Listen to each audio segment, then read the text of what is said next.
past simple tense နဲ့ standard structure လေးတိဆောက်ကြည့်အောင်အရင်ဆုံး positive standard structure လေးကိုကြည့်အောင် subject plus verb to ed အမှဆိုရင် verb မြင်တိုင်း ed ထည့်လို့မရဘူး irregular verb လေးရှိရယ် regular verb လေးရှိတယ်ဒါလေးတွေကိုတော့ခွဲခြားပြီးတော့သိဖို့လိုအပ်တယ်အဲ့တော့ငါမနေ့ကစာအုပ်တစ်အုပ်ဖတ်ခဲ့တယ်ဆိုရင် I read about yesterday ငါမနေ့ကကျောင်းသွားခဲ့တယ်အဲ့ဆို I went to school yesterday သူအလုပ်လုပ်ခဲ့တယ်She walk. Our past simple tense ရဲ့ negative standard structure လေးကိုကြည့်ကြည့်အောင် subject plus didn't plus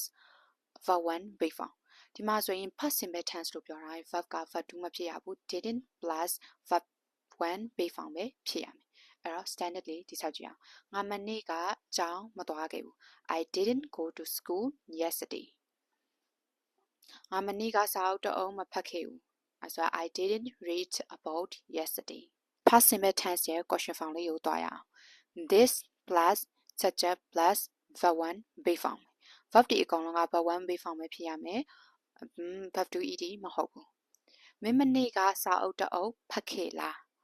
Did you read a book yesterday မင်းမနေ့ကကျောင်းသွားခဲ့လား Did you go to school yesterday အဲ့တော့မနေ့ပြန်ကြရင် past simple tense နဲ့မြန်မာလိုတွေ့ပြီးတော့အင်္ဂလိပ်လိုရေးကြည့်ရအောင် Bye see you in the next video